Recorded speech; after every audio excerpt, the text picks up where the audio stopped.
Good morning and welcome to our virtual service. My name is Reverend James Parker. It is such a pleasure to be here with you today at this great time of the year. I'm going to jump right in. My lesson title today is The Power of Surrender. Friends, why do you suppose it is that no matter how often we realize its ineffectiveness, in our humanness, we work so hard at trying to change situations and people? Byron Katie said, "If you want real control, drop the illusion of control. Let life have you. It does anyway. You're just telling yourself the story of how it doesn't." The illusion of control was formally identified by Ellen Langer in 1975 in her paper, The Illusion of Control, which was published in the Journal of Personality and Social Psychology. The illusion of control is the tendency for people to overestimate their ability to control events. It often occurs when someone feels a sense of control over outcomes that they obviously do not influence. The overriding thought of this concept is that if we just try harder, do or say just the right thing, we will be able to make things work out. Yet, even when our motivations are completely justified or compassionate, it is still controlling. And as you know, controlling never works in the long run. We've all been on diets, struggled to control our anger, or decided not to follow our doctor's instructions, or attempted to function within a dysfunctional relationship, or we've tried to quit drinking or smoking. We've all felt an inner motivation to change. And who hasn't started out the new year with a resolution to exercise more? And how often do we fail after only a short time? The resolution or consideration is a good one. We really do want the right thing. But willpower alone will never bring about a permanent change. It will never make things different. When I notice that someone has quit smoking or lost weight, when I see a relationship get better, I often ask people, what made the difference? If they say something like, "I'm using the patch," or "I'm on this new diet or healing method," or "we found this great marriage counselor," I'm not very hopeful that the change will last. Because as long as we either blame the problem or give credit for the solution to someone or something outside of ourselves, we're on shaky ground. It says we still think the problem is the problem. Imagine, if you will, just imagine that the issues or situations that come into your life are happening because that's the way the universe communicates its love for you. Think about it. It's through our issues and situations that we naturally see, fix, or get beyond our problems and conditions. Sound bizarre? Consider this. Confucius said, "To see the right and not do it is cowardice." We must begin to recognize that by way of God's will or divine order, the universe is not going to let us kill off the problem until we see it right. Until we see that the problem is not something to get rid of, but something to listen into. Friends, we can trust our problems to paint us a perfect picture of what our consciousness is longing to grow. This is the path of transformation. It doesn't happen by trying to set things right, but by seeing things rightly. Einstein said, "We will never solve the problem at the level of the problem." The truth is that the problem we're attempting to fix or control is not the problem at all. It is only an indicator of the problem, a symptom of the dis-ease. For instance, if the gas gauge in your car is showing empty, the answer is not to disconnect the gas gauge, is it? No, of course not. You see, we're not simply human beings. We're spiritual beings having a human experience. So why do we insist on taking our problems literally? Why do we continually struggle to fix the symptoms of spiritual dis-ease rather than the spiritual dis-ease itself? Why do we fail to realize the way the universe is trying to help us grow? It's quite simple. When we fail to awaken to our truth and recognize Spirit's part in helping us grow beyond our current experience, we can miss out on our soul's magical moment of surrender. I love Oprah's story about how she got the role as Sophia in the movie version of The Color Purple. It happened after a period of crippling discouragement, where she was led to audition for the film, only to be told she wasn't a real actress, and asked how dare she have the audacity to turn up to audition alongside all the other real actresses in the first place. She felt betrayed, like she had been guided toward failure by God. She even went as far as believing that perhaps the reason she didn't get the part was because of her weight. So armed with the illusion of control, she went to a fat farm, and after running around the track for multiple laps, she stopped, she cried, and she started to sing the Christian hymn, "I Surrender All." What she understood was that the only way to get over and move forward from her disappointment was to surrender it, to give way to a new way of seeing things. She had to imagine herself being content with seeing another actress in the role she craved, to be able to say, actually, it was a good thing she got it and not me. And that was when the miracle happened. Shortly after this brief but beautiful moment of surrender, she received a phone call from Steven Spielberg offering her the part. The key, she let go and allowed the flow to do its work. What about you? What would happen if you could let go of your picture-perfect plans, your illusion of control? If you could give yourself permission to be enough now?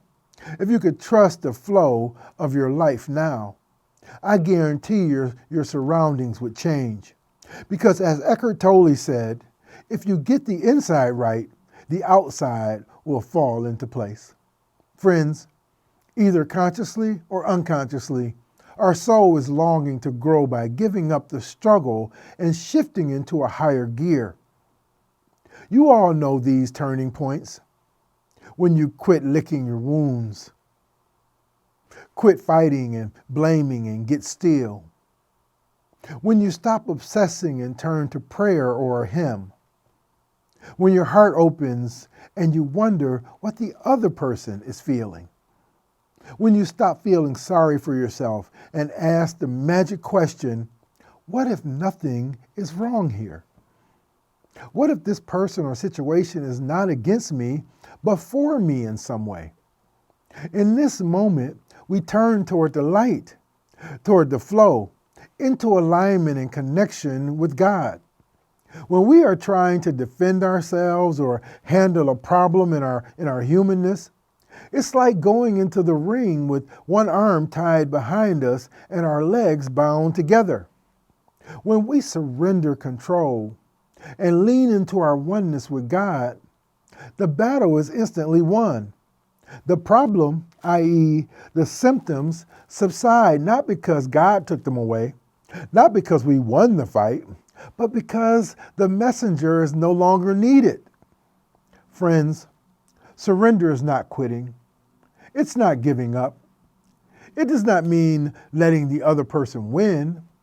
Spiritual surrender may be the most important thing we can ever learn.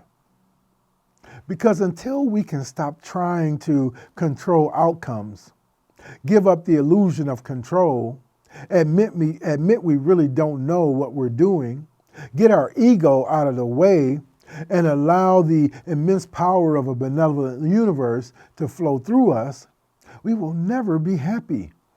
We will have to fight the same battle over and over and over again until we change the way we see it and the way we respond to it. Yasmin Mogahed said, "Many of us rely on our own illusion of control, but when God makes it known to you that you're not the one steering the ship, be thankful. He has removed the illusion and forced you to rely on Him. When God makes it known to you that you're not the one steering the ship, be thankful. The illusion is removed. We are all one with the power of the universe. Can you imagine that every problem in your life has come as an opportunity to trust this power and surrender to it?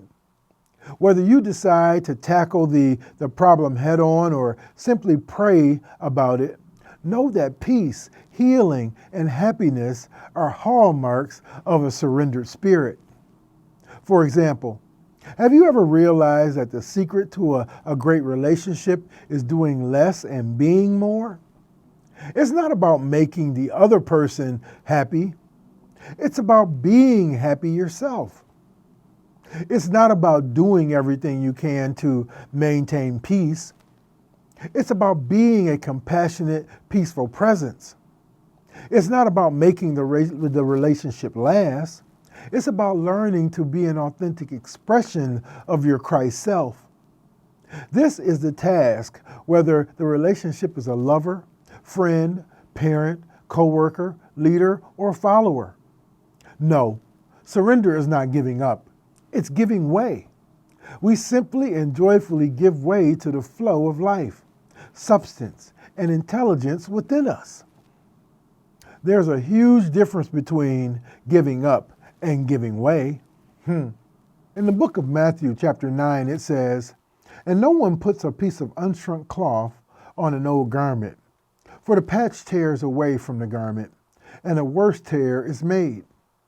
Neither is new wine put into old wineskins. If it is, the skins burst, and the wine is spilled, and the skins are destroyed. But when new wine is put into fresh wineskins, both are preserved."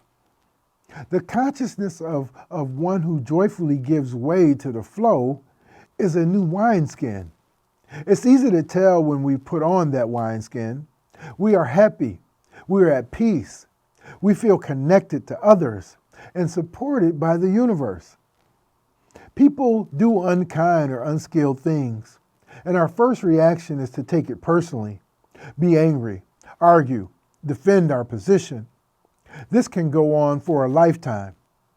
But the minute we stop obsessing about our hurt feelings, soften our hearts, stop working so hard to fix things, and open to the spiritual message the issue has come to deliver, we instantly become happy again. The issue itself may still be there, but since the problem was never the problem to begin with, healing has occurred. The problem no longer has control of your spirit. Your energy is restored. Compassion has returned. Gratitude fills your heart. You walk in grace. And here's the other amazing thing. When we walk in grace, the other person and the situation have room to shift. They are washed in our healing energy. They have air and freedom and safety. They have nothing to push against or fight with. Flow is restored for them too. Transformation has occurred, and surrender was the catalyst. How do we know we've been transformed?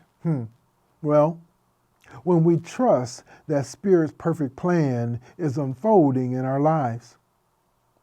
When we see ourselves respond differently, not because we've made greater effort, but naturally and effortlessly. Friends, let's take a moment and watch the video.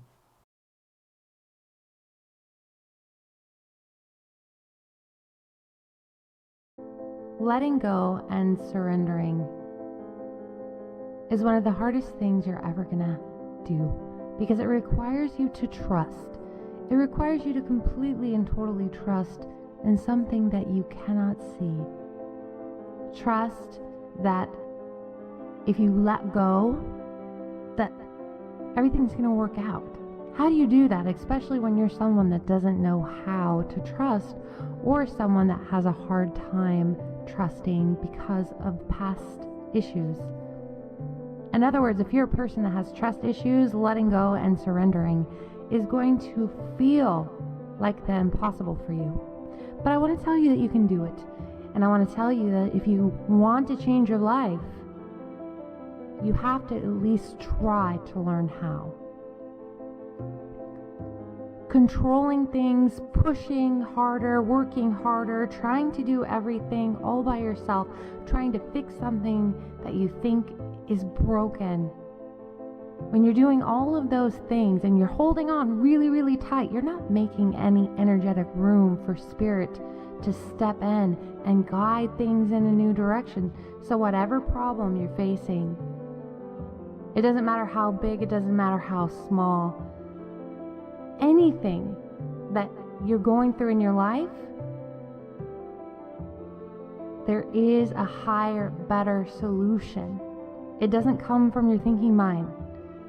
It comes from spirit. So today I challenge you to step aside, to breathe, to do something different, to go outside, to pray, to write out a prayer and trust that whatever you're going through, whether it's finances, finding a career, finding a job, maybe you've been laid off, maybe you're going through a divorce, maybe the whole world feels like it's falling apart. But today I challenge you to surrender it to a higher power. Let go and believe that a better solution is coming, and it will. Thank you. Lao Tzu said, "When I let go of what I am, I become what I might be." Friends, happiness and peace come when we let go and let God. It comes from being consistent with how we see and connect with our true selves, not from being dependent on outer things. Then it's easier to allow other people to be themselves because they are no longer seen as our source, either of pain or of well-being. Sweet, sweet freedom is ours.